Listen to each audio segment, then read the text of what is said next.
എല്ലാവർക്കും സലു കിച്ചനിലേക്ക് സ്വാഗതം. ഇപ്പോൾ ഓവനോ പ്രഷർ കുക്കറോ ഒന്നുമില്ലാതെ തന്നെ എളുപ്പത്തിൽ ഉണ്ടാക്കിയെടുക്കാൻ പറ്റുന്ന ഒരു അടിപൊളി സ്നാക്കാണ് ഇന്ന് ഞാൻ നിങ്ങളുമായി ഷെയർ ചെയ്യുന്നത്. ഇത് നമുക്ക് ബ്രേക്ക്ഫാസ്റ്റ് ആയിട്ടും ഡിന്നർ ആയിട്ടും ഒക്കെ തയ്യാറാക്കാം. അപ്പോൾ നമുക്ക് അതെങ്ങനെയാണ് തയ്യാറാക്കുന്നതെന്ന് നോക്കാം. ഞാനൊരു ബൗൾ എടുത്തിട്ട് ഇതിലേക്ക് ഞാൻ 2 ടേബിൾ സ്പൂൺ ബട്ടർ ഒഴിച്ചു കൊടുക്കണേ.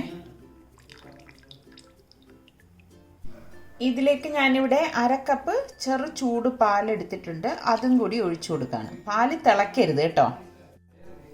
പിന്നെ നമുക്കിതിലേക്ക് ഒരു മുട്ട പൊട്ടിച്ച് ഒഴിച്ചു കൊടുക്കാം.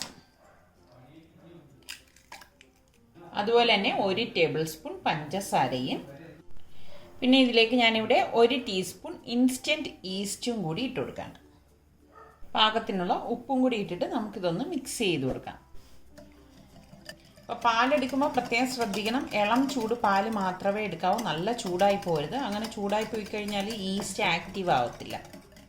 ഞാനിവിടെ മിക്സ് ചെയ്തെടുത്ത് വെച്ചിട്ടുണ്ട്. ഇതിനെ അടച്ച് പൊങ്ങാനായിട്ട് 10 മിനിറ്റ് മാറ്റി വെക്കാം.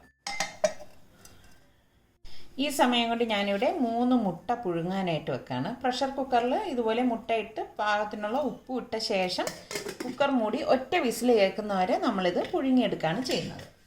ഇപ്പോൾ 10 മിനിറ്റ് കഴിഞ്ഞിട്ടുണ്ട്. അപ്പം ഞാൻ വലിയൊരു ബൗൾ എടുത്തിട്ട് ഇതിലേക്ക് ഞാൻ 3 കപ്പ് മൈദാ മാവ് ഇട്ട് കൊടുക്കുകയാണ്. ഇതിലേക്ക് ഇനി ഞാൻ 1 ടേബിൾ സ്പൂണോളം ചില്ലി ഫ്ലേക്സും കൂടി ഇട്ട് കൊടുക്കുകയാണ്. അതായത് തരിതരിപ്പായിട്ട് പൊടിച്ചെടുത്ത മുളക്, വറ്റൽ മുളക്. ഇതുപോലെ ഒന്ന് മിക്സ് ചെയ്ത് കൊടുക്കാം. ഇനി നമുക്കിതിലേക്ക് ഈ ആക്റ്റീവായിരിക്കുന്ന ഈ ഈസ്റ്റ് പാലൊക്കെ ചേർത്ത മിക്സിങ് ഉണ്ടല്ലോ, അതിങ്ങനെ ഒഴിച്ചിട്ട് കുഴച്ചു കൊടുക്കാം. ഫുള്ളായിട്ട് ഞാൻ ഒഴിച്ചിട്ടാണ് കുഴച്ചെടുക്കുന്നത്.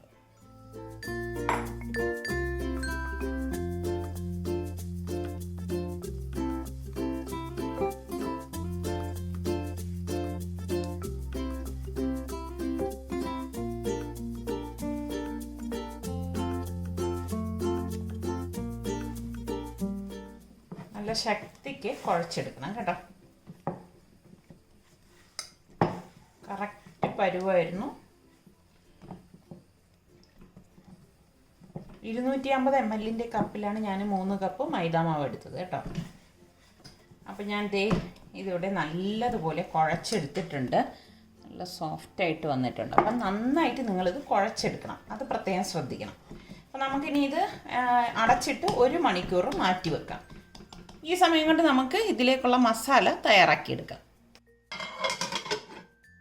ഒരു പാൻ ചൂടാകുമ്പോഴേക്കും നമുക്കിതിലേക്ക് 2 ടേബിൾ സ്പൂൺ ഓയിൽ ഒഴിച്ചു കൊടുക്കാം. ഏത് ഓയിൽ വേണമെങ്കിലും ഒഴിച്ചു കൊടുക്കാം കേട്ടോ. ഞാനിവിടെ 2 സവാളയും 1 ക്യാരറ്റും 3 പച്ചമുളകും അരിഞ്ഞെടുത്ത് വെച്ചിട്ടുണ്ട്. ഇതെല്ലാം ഒരുമിച്ചിട്ട് തന്നെ നമുക്കൊന്ന് വഴറ്റിയെടുക്കാം.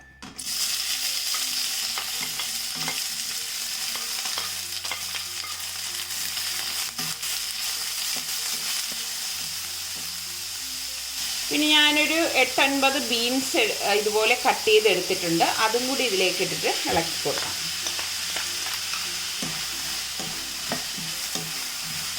വെജിറ്റബിൾസൊക്കെ എത്രത്തോളം നന്നായിട്ട് ചേർക്കുന്നോ അത്രത്തോളം നല്ലത് തന്നെയാണ്.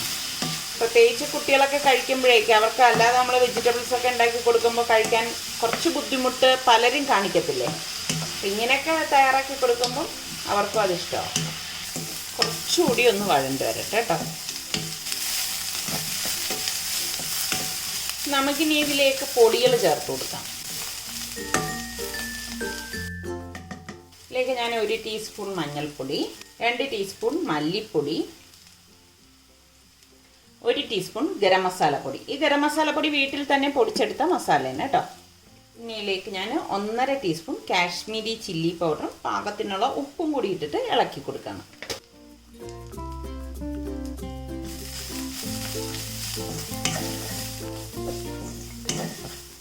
ഇതിലേക്ക് ഞാനിനി വലിയ ഒരു ടൊമാറ്റോയാണ് എടുത്തിരിക്കുന്നത്. ചെറുതാണെങ്കിൽ 2 എണ്ണം ചേർത്ത് കൊടുക്കാം കേട്ടോ. അതും കൂടി ഇതിലേക്ക് ഇട്ട് കൊടുക്കാം. വെള്ളം ചേർത്ത് കളയരുത്, അത് പ്രത്യേകം ശ്രദ്ധിച്ചേക്കണേ. നന്നായിട്ടൊന്ന് ഇളക്കി കൊടുക്കാം. കുറച്ച് ടേസ്റ്റ് കൂട്ടാൻ വേണ്ടിയിട്ട് ഞാൻ ഇതിലേക്ക് 2 ടേബിൾ സ്പൂൺ പാസ്ത സോസും കൂടി ഇട്ട് കൊടുക്കാം. അപ്പം നിങ്ങളുടെ കയ്യിൽ പാസ്ത സോസ് ഇല്ലെങ്കിൽ ടൊമാറ്റോ കെച്ചപ്പ് ഉണ്ടെങ്കിൽ അതിട്ടാലും മതി കേട്ടോ. ഇത്രയേ ഉള്ളൂ. അപ്പോൾ നമ്മളുടെ മസാല ഇവിടെ റെഡി ആയിട്ടുണ്ട്. ടൊമാറ്റോ വെന്ത് ഉടയേണ്ട ആവശ്യമൊന്നുമില്ല. അപ്പം ഞാൻ ഗ്യാസ് ഓഫ് ചെയ്ത് മാറ്റി വെക്കാണ്. ഇത് നല്ലതുപോലെ ഒന്ന് തണുക്കണം കേട്ടോ. നമ്മളുടെ മസാല ഞാൻ ദേ ഒരു പ്ലേറ്റിലേക്ക് മാറ്റുവാണ്. ഇപ്പോൾ വെജിറ്റേറിയൻകാർക്ക് ഈ ഒരു രീതിയിൽ എടുക്കാം. ഇനി നിങ്ങൾക്ക് ചിക്കൻ ഇഷ്ടമാണെങ്കിൽ ചിക്കൻ ബോയിൽ ചെയ്ത ശേഷം ഉപ്പും കുരുമുളകും ചേർത്ത് ബോയിൽ ചെയ്ത ശേഷം ഇതിലേക്കൊന്ന് പിച്ചിയിട്ടിട്ട് മിക്സ് ചെയ്ത് കൊടുക്കാം. ഞാനിപ്പോൾ ചെയ്യണമെന്ന് വെച്ചാൽ മുട്ട ഇപ്പോൾ പുഴുങ്ങി എടുത്ത് വെച്ചിട്ടുണ്ടല്ലോ, അതിങ്ങനെ ചെറുതായിട്ടൊന്ന് കട്ട് ചെയ്തിട്ട് ഇതിലേക്ക് ഇട്ട് കൊടുക്കും. ഇങ്ങനെ റഫായിട്ടൊന്ന് കട്ട് ചെയ്തിട്ട് കൊടുക്കാം കേട്ടോ.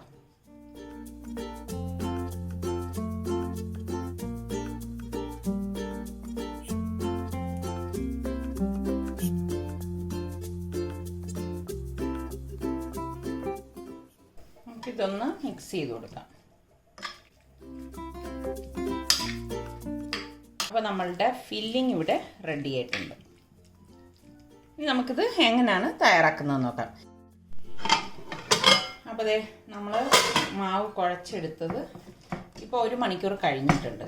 അപ്പോൾ ഇതൊന്നും കൂടി ഇതുപോലെ ഒന്ന് കുഴച്ചെടുത്താൽ മതി കേട്ടോ. നല്ല സോഫ്റ്റ് ആയിട്ടിരിക്കുകയാണ് ഈ മാവ്. അപ്പോൾ ഇനി ഞാൻ 2 പോർഷനായിട്ട് മാറ്റുകയാണ്. ഈക്വലായിട്ടുള്ള 2 പോർഷനായിട്ട് മാറ്റി വെക്കുകയാണേ.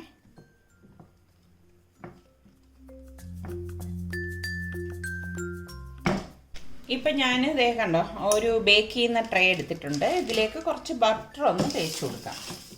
ഇനി നിങ്ങളുടെ കയ്യിൽ ബട്ടർ ഇല്ലാന്നുണ്ടെങ്കിൽ ഓയിൽ ഇതുപോലെ ഒന്ന് എല്ലാ സൈഡിലേക്കും ഒന്ന് തേച്ച് കൊടുത്താലും മതി കേട്ടോ.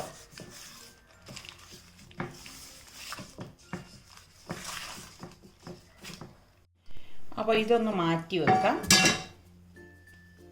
നമ്മൾ ഈ 2 ഈക്വൽ പോർഷനായിട്ട് മാറ്റിയ മാവിൽ ഒരു പോർഷൻ എടുത്തിട്ട് ജസ്റ്റ് നമ്മളെടുത്ത ആ ഒരു ബേക്കിംഗ് ട്രേയുടെ വലിപ്പത്തിലൊന്ന് പരത്തി കൊടുക്കാം.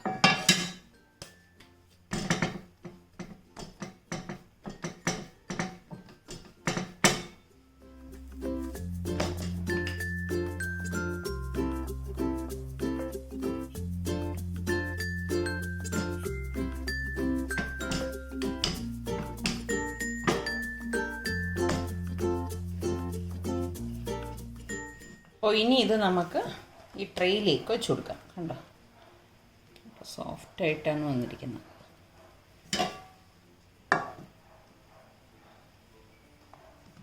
ട്രേയിലേക്ക് വെച്ചിട്ട് ബാക്കിയുള്ളത് ഇപ്പോൾ ഇതുപോലെ ഒന്ന് പ്രസ് ചെയ്ത് കൊടുത്താൽ മതി. കറക്റ്റ് റൗണ്ടിന് നമുക്ക് കിട്ടും. ഇതുപോലെ ഉണ്ടോ. കുറച്ച് കട്ടിക്കാണ് നിങ്ങൾക്ക് വേണ്ടതെങ്കിൽ ട്രേയുടെ വലിപ്പം കുറച്ചെടുത്താൽ മതി കേട്ടോ. നമുക്ക് ഈ തയ്യാറാക്കി വെച്ചിരിക്കുന്ന ഫില്ലിങ് ഇതിന് മീതെ വെച്ച് കൊടുക്കാം.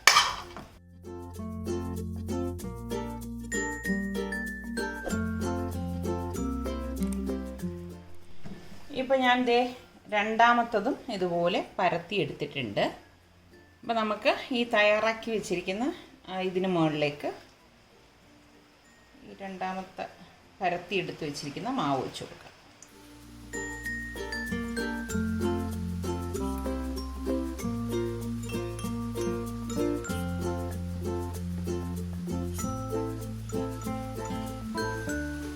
ഇതുപോലെ വെച്ച് കൊടുത്താൽ മതി കേട്ടോ. അല്ലാതെ നമ്മൾ ഈ സൈഡൊന്നും ഒട്ടിക്കേണ്ട ആവശ്യമില്ല. ജസ്റ്റ് ഇങ്ങനെ വെച്ച് കൊടുത്താൽ മതി. നമുക്ക് ഇതിന് മീതെ കുറച്ച് ബട്ടർ ഒന്ന് തേച്ച് കൊടുക്കാം.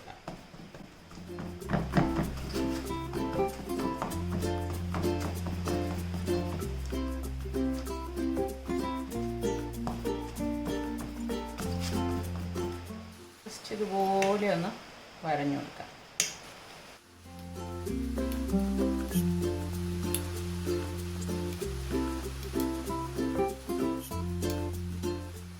അപ്പോൾ നമുക്കിനി ഇത് ബേക്ക് ചെയ്യാനായിട്ട് വെക്കാം.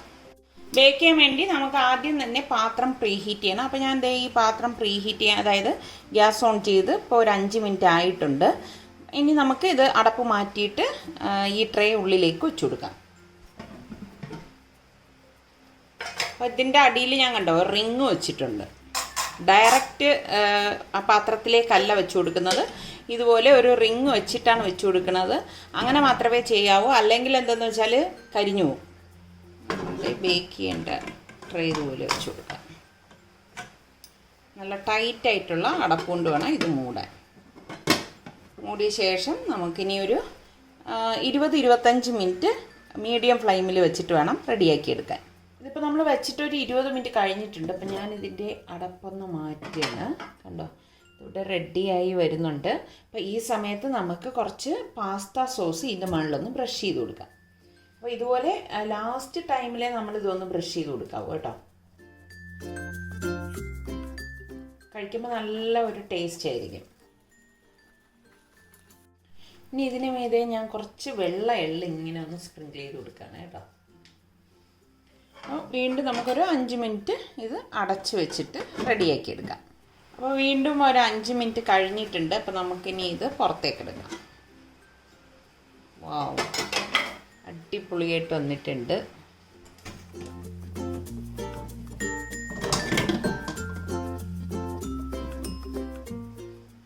പലർക്കും സംശയം തോന്നും ഇതിൻ്റെ അടിഭാഗം കരിയോന്ന്. ഇതേ കണ്ടോ, കരിഞ്ഞിട്ടോ ഒന്നുമില്ല.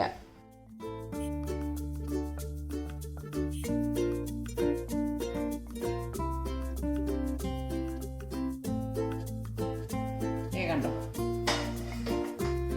അടിക്ക് പിടിക്കോ ഒന്നും ചെയ്തിട്ടില്ല.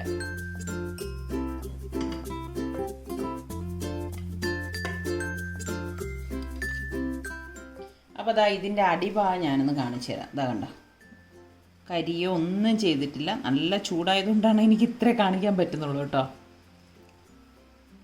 അപ്പോൾ നമുക്കിത് ബ്രേക്ക്ഫാസ്റ്റ് ആയിട്ടും ഡിന്നറായിട്ടും അല്ലെങ്കിൽ ഈവനിങ് സ്നാക്സ് ആയിട്ടൊക്കെ ഉണ്ടാക്കിയെടുക്കാൻ പറ്റുന്ന അടിപൊളി സ്നാക്കാണ് കേട്ടോ.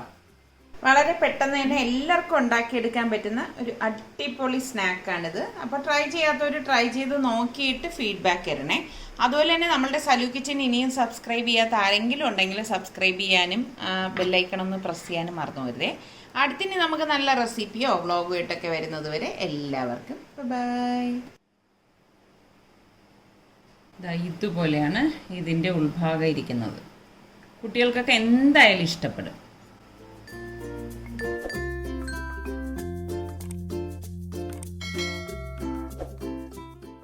ശരിക്കും പറഞ്ഞാൽ ഇതൊരു പീസ് കഴിക്കുമ്പോൾ തന്നെ വയറ് നല്ല ഫില്ലാവും കേട്ടോ.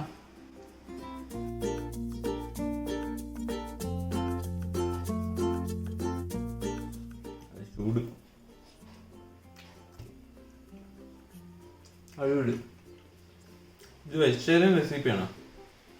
അല്ല, ചിക്കൻ ഒന്നും ഇല്ലല്ലോ. കഴിച്ചിട്ട് സജഷനാ. വേറെ സാധനമുണ്ട്. ടൂണ ഇടണം. ടൂണയിട്ട് അടിപൊളിയായിരിക്കും. ഇപ്പൊ അടിപൊളിയല്ലേ? ഇപ്പൊ അടിപൊളിയാണ്. പക്ഷെ മറ്റേ ടൂണ വരുമ്പോ ആ ചവയ്ക്കാനായിട്ട് തോന്നും, ചിക്കൻ കഴിക്കണ പോലെ തോന്നും. ഇപ്പൊ അതിന്റെ അകത്ത് എഗ് വ്യൂവേഴ്സ് കൊതി കിട്ടുന്നു. നമ്മുടെ വ്യൂവേഴ്സ് അത്രക്കാരൊന്നുമല്ല. അടിപൊളി ടേസ്റ്റ്. അതാ നല്ല അടിപൊളി മഴ, വെളിയിൽ നല്ല മഴ.